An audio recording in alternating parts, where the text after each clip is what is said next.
ہاشم حیرت سے بابی کی طرف دیکھ رہا تھا۔ میں نے اس کے چہرے پر دہشت کی علامت پھیلتی ہوئی دیکھ لی، لیکن میں جانتا تھا کہ اس کی وفاداری شک و شبہ سے بالاتر ہے۔ جہاں میرا پسینہ گرتا وہاں وہ خون بہانے کے لیے ہر وقت مستعد رہتا تھا۔ 2-3 دن کے اندر ہم نے اس مہم کی تیاریاں مکمل کر لیں۔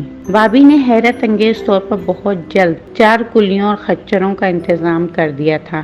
میں نے اندازہ لگایا کہ وہ نہایت کم سخن اور اپنے کام سے کام رکھنے والا آدمی ہے۔ ہاشم کی طرح فضول گفتگو اور گپ بازی کا فن اسے نہیں آتا تھا۔ میں اس سے کبھی بھی کچھ پوچھنے کی کوشش کرتا تو صرف گردن ہلاتا اور مسکرا کر کسی اور کام میں مصروف ہو جاتا۔ بہرحال مجھے اس پر پورا اعتماد تھا کہ وہ ہمیں دغا نہیں دے گا۔ روانگی سے 1 روز پیشتر کا ذکر ہے۔ سپہر کا وقت ہوگا۔ میں آرام دہ کرسی پر بیٹھا تصور میں آدم خور انسانوں کو دیکھ رہا تھا کہ دور سے گھوڑوں کے دوڑنے کی آواز کان میں آئی۔ میں نے سر اٹھایا تو کیا دیکھتا ہوں کہ 2 شخص گھوڑوں پر بیٹھے میری ہی طرف آ رہے تھے۔ جب وہ نزدیک آئے تو میں نے فوراً انہیں پہچان لیا۔ وہ ولیم اور نکسن تھے۔ انہوں نے بتایا کہ وہ پڈانگ سے سیدھے پلمبنگ آ رہے ہیں۔ ان کا سامان شام تک آ جائے گا۔ ان کے آ جانے سے سچ پوچھے تو مجھے بڑی تقویت پہنچی۔ رات کو جب کافی کی محفل جمی میں نے ان سے پوچھا کہ کیا وہ میرے ساتھ انائی جانے کا ارادہ رکھتے ہیں۔ ولیم نے بتایا ہم نے پڈانگ میں ایک انگریز شکاری سے ملاقات کی تھی اور اس نے بھی وہی بات بتائی جو تم اس سے پہلے بتا چکے تھے، یعنی آدم خور وحشیوں کے متعلق، اور اب ہمیں یقین ہے کہ ضرور اس بات میں صداقت کا عنصر موجود ہے۔ یہی ہمارے آنے کی وجہ ہے۔ جون 1944 کی وہ خوشگوار صبح میرے حافظے کی لو پر آج بھی یوں روشن ہے جیسے یہ کل کی بات ہو۔ اس روز 9 آدمیوں پر مشتمل یہ قافلہ ایک ایسے سفر پر روانہ ہوا جس کے بارے میں اس وقت کوئی یقین سے نہیں کہہ سکتا تھا کہ کب اور کہاں ختم ہوگا، لیکن بعد میں جو واقعات پیش آئے انہوں نے بتا دیا کہ یہ سفر وہاں ختم ہوا جہاں زندگی کی حد ختم ہوتی ہے اور موت کی سرحد کا آغاز ہوتا ہے۔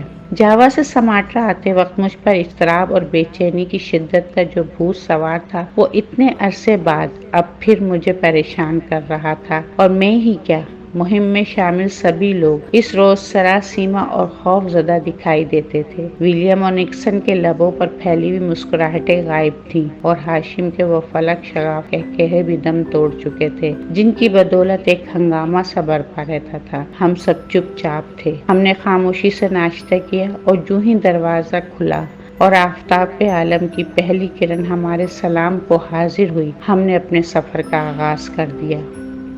3 روز تک مسلسل دن رات ہم شیروں کی وادی کی طرف بڑھتے رہے۔ راہ میں اگرچہ ہماری زبانوں پر پڑے وہ پھل کھل گئے تھے، امریکی شکاریوں کی خوش طبعی واپس آ گئی تھی اور ہاشم کے کہکہوں میں بھی جان پڑ گئی تھی، لیکن اس کے باوجود دہشت کی ایک ہلکی سی لہر تھی جو اس قافلے میں پھیلی ہوئی ضرور محسوس ہوتی تھی۔ بوڑھا بابی بے حد پراسرار اور عجیب شخصیت کا مالک تھا۔ اس کے چہرے سے یہ اندازہ لگانا محال تھا کہ وہ فکر مند ہے یا نہیں۔ وہ کچھ سوچ رہا تھا۔ راستے کا نقشہ ساتھ ہونے کے باوجود ہم سب اس کے رحم و کرم پر تھے، اور میں نے پہلے ہی سب کو سمجھا دیا تھا کہ بابی کو ہر ممکن طریقے سے راضی رکھا جائے۔ انائی سے کوئی 1 میل ادھر ایک چھوٹا سا کمپوننگ ہے۔ کمپوننگ مقامی زبان میں گاؤں کو کہتے ہیں۔ دوپہر کا وقت تھا جب ہم اس کمپوننگ کے قریب پہنچے، ایک ندی کے کنارے جس میں پانی کم تھا اور کیچڑ زیادہ۔ ہم نے ڈیرے ڈال دیے کیونکہ بھوک سے ہمارے پیٹ میں چوہے دوڑ رہے تھے۔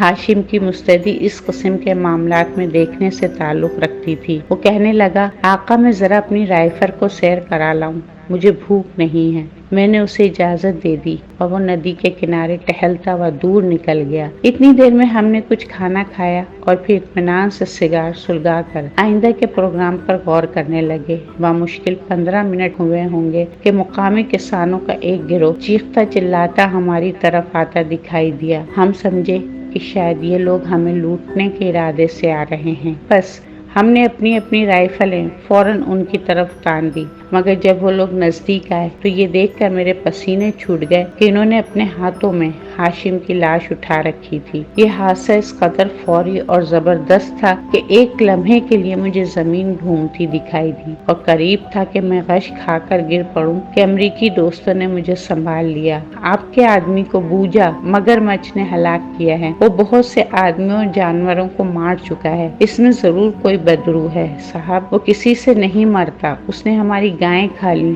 اس نے ہمارے بچے چبا ڈالے، اس نے ہماری عورتیں ہڑپ کر ڈالی۔ وہ بہت ظالم ہے۔